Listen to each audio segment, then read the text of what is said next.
पहले लड़की ब्याहते थे तो बड़ा परिवार देखते थे। सही है कि गलत है? बहुत बड़ा परिवार बेटी को ब्याह करने से पहले देखते थे। क्यों? जितने बड़े परिवार में लड़की जाएगी उसको दुख होगा, किसी से कहकर मन हल्का कर लेगी। आज के जमाने में बड़ा परिवार नहीं देखते, आज के जमाने में छोटा सा परिवार, बहुत छोटा परिवार आज के जमाने में देखते, बहुत छोटा। और इतना छोटा परिवार, केवल घर में ससुर हो,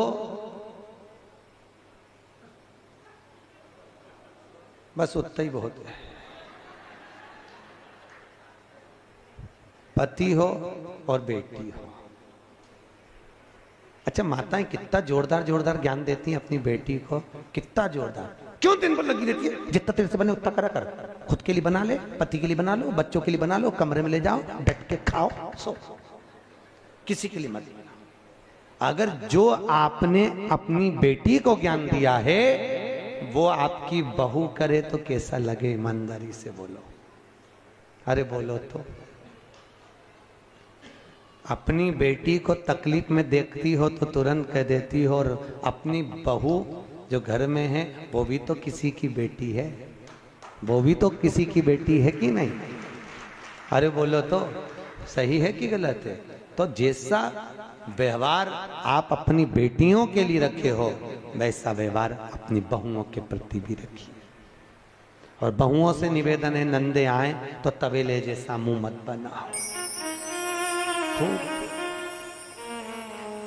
कथा में कहा था, तीन को देने से कभी नहीं घटता, संत ब्राह्मण को देने से कभी नहीं घटता, बहन बेटी को देने से कभी नहीं घटता, और गौ माता को देने से कभी नहीं घटता, कभी नहीं घटेगा। आपका दिया हुआ आपको बढ़ाएगा, खूब बढ़ाएगा। देने में मत हो। देखो बहन बेटियां, कई माताएं कहती हैं, देखो संकट सोमवार की कथा में लिखा है, शिव महापुराण में लिखा हुआ है, 16 सोमवार कोई करता है इधर? संकट सोमवार करते हैं लोग?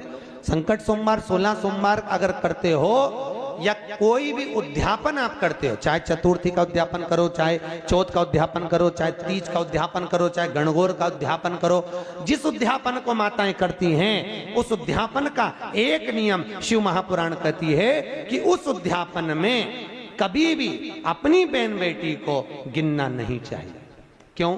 क्योंकि बहन बेटियां तो उस उद्यापन में आएंगी पर वो दान लेने की हकदार नहीं होती, क्योंकि हमने बहन बेटी का खुद दान किया है। किया कि नहीं किया? कन्या दान।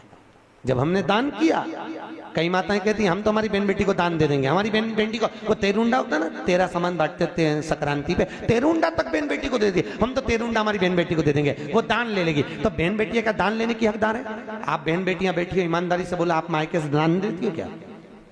दान लेने का हक आपका नहीं है। आप मायके से दान नहीं, आप आपका हक लेती हो, दान नहीं है, हक ले रहे हो। दान की विशेषता किसको कही? संकट सोमवार का उद्यापन करो, वैभव लक्ष्मी का उद्यापन करो, 16 सोमवार का उद्यापन करो, तो अपने घर की नारियों को छोड़कर दूसरों को गिनो। क्यों? जब हम दूसरे को एक लोटा देंगे, नारियल देंगे, कुछ देंगे तो वो दान कहलाएगा। हम अपने वालों को देंगे तो वो तो घर की घर में चले गया, और वो भोग अगर हमारे करने में आ गया। राजा अम्बरीश की कथा, राजा अम्बरीश की कथा सुनी भागवत में? एक गाय का दान राजा अम्बरीश ने दे दिया। वो गौ माता चली गई ब्राह्मण के साथ, ब्राह्मण ने उसको बांधा, वो गाय खूंटा तोड़ के राजा अम्बरीश के यहाँ चली गई गौशाला में। जब गौशाला में गई, राजा अम्बरीश ने दूध निकलवाया गायों का, वो दूध, उस गाय का दूध भी उसमें मिल गया, और राजा अम्बरीश ने पी लिया तो उसको कबूतर की योनि में जाना पड़ा। मात्र दान करी हुई गाय का दूध पिया तो कबूतर की योनि में चले गया। शास्त्र कहता है हम जो दान कर रहे हैं उस दान को ग्रहण करें, वो श्रेष्ठता नहीं। क्यों नहीं खाते बेटी के घर का? बेटी के घर का क्यों नहीं खाते? क्योंकि हमने क्या करा? क्या दान करा? जम के बोलो, कन्या दान करा, इसलिए बेटी के घर का नहीं खाते।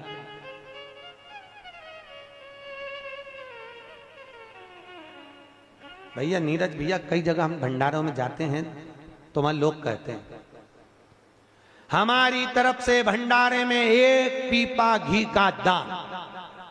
क्या बोलते हैं? 1 पीपा घी का दान।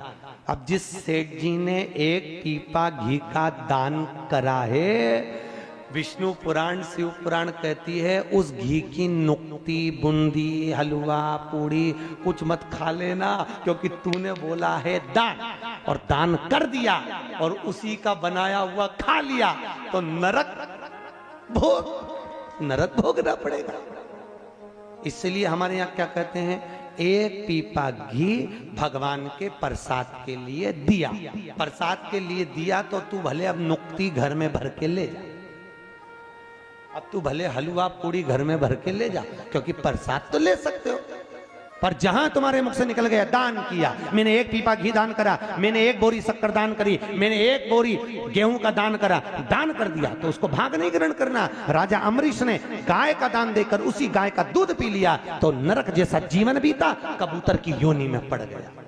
बहुत सोच समझ के दान करना पड़ता है, बहुत सोच समझ के बोलना पड़ता है। मीटिंग में बैठते हैं तो लोग कह देते हैं हमारी तरफ से लिख लो 1 पीपा घी का दान, 1 पीपा तेल का दान। अरे भैया दान करा है तो भंडारे में खाने मत जाना भूल से भी। दान की परिभाषा क्या है? दान कहते किसको? सबसे प्रबल दान कौन सा होता है? सबसे प्रबल दान कौन सा? बोलो तो। अव्रत दान। कौन सा दान? अव्रत दान मालूम है कौन सा होता है? जब घर के बहू के घर में डिलीवरी हो रही हो और बच्चा होने के बाद, चाहे लड़का हो चाहे लड़की हो, उसका नाल कटे उससे पहले जो दान दिया जाए, भले 1 मुट्ठी चावल दे दो चाहे 1 मुट्ठी गेहूं दे दो, नाल कटने से पहले, बस वो दान अमर दान कहलाता है, वो कभी छिन्न नहीं हो। उसको कहते अव्रत दान। उस दान की कोई परिभाषा ही नहीं है, वो दान प्रबल दान है,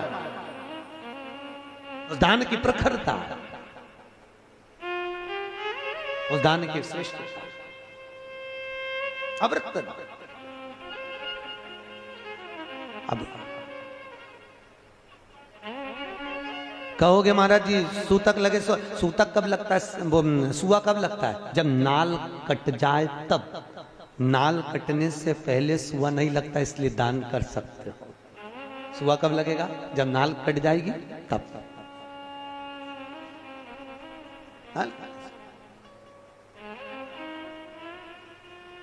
पर आज के जमाने में वो दान नहीं हो पाता, क्योंकि बच्चे हॉस्पिटल में जन्म लेते हैं। कितनी सुंदर बात की, पहले बच्चे दादी के घर में जन्म लेते थे तो दादी से प्रेम ज्यादा होता था, तो दिन भर दादी के पास रहते थे। नानी के घर में बच्चे पैदा होते थे तो नानी के घर से प्रेम होता था, मामा नाना मौसी से, तो उनके घर ज्यादा जाते थे। आज के जमाने में बच्चे हॉस्पिटल में पैदा होते हैं, इसलिए हर 2-4 दिन में हॉस्पिटल चले जाते हैं। थोड़ी सी भी बीमारी पड़ी, मौसी की याद आ गई, हॉस्पिटल वाली सिस्टर की, जा। बच्चों को थोड़ी सी खांसी चली, डॉक्टर मौसा की याद आ गई, जा तुरंत। क्यों? हॉस्पिटल में पैदा हुए, इसलिए हॉस्पिटल से प्रेम है। नानी के घर पैदा होते तो नानी से होता, दादी के घर पैदा होते तो। आप में से बहुत सारे बच्चे ऐसे होंगे जो पुराने समय में तो दादा नानी के यहाँ ज्यादा, नाना नानी के यहाँ जो पैदा हुए तो नाना नानी से बहुत प्रेम होता है। कई माताएं ऐसी हैं जिनको नाना नानी से बहुत प्रेम था, बहुत। हम तो हमारे नाना के ही पले, हम तो हमारे नाना के ही लिए, हम तो हमारे दादा के ही लिए। क्यों? दादा से प्रेम था, वहीं पैदा हुए, वहीं बड़े हुए। अब तो आज के बच्चे तो हॉस्पिटल में पैदा हो तो डॉक्टर सिस्टर से प्रेम। तुम देखना बच्चों को, घर में रहेंगे बीमार, जैसे ही हॉस्पिटल की सीढ़ी चढ़े बस डॉक्टर ने हाथ पकड़ा और अच्छे हो गए, उतनी देर में अच्छे। अच्छा समझ में नहीं आया, तुमको ही नहीं समझ में आया कि अच्छा कैसे हो गया, अभी तो इतनी तेज बुखार था, अभी तो इतना बीमार था। और हॉस्पिटल में जाते सी जब तक वो 500 रुपए लगाए नहीं तब तक वो ठीक हो ही नहीं, क्योंकि वो नाना और मौसी का भला करे। 500 रुपए दो हमारे मामा जी को तुरंत। इसने फिर वही वाली बात आ गई, ये तो प्रेम की बात है रे, ऊधो बंदगी तेरे बस की।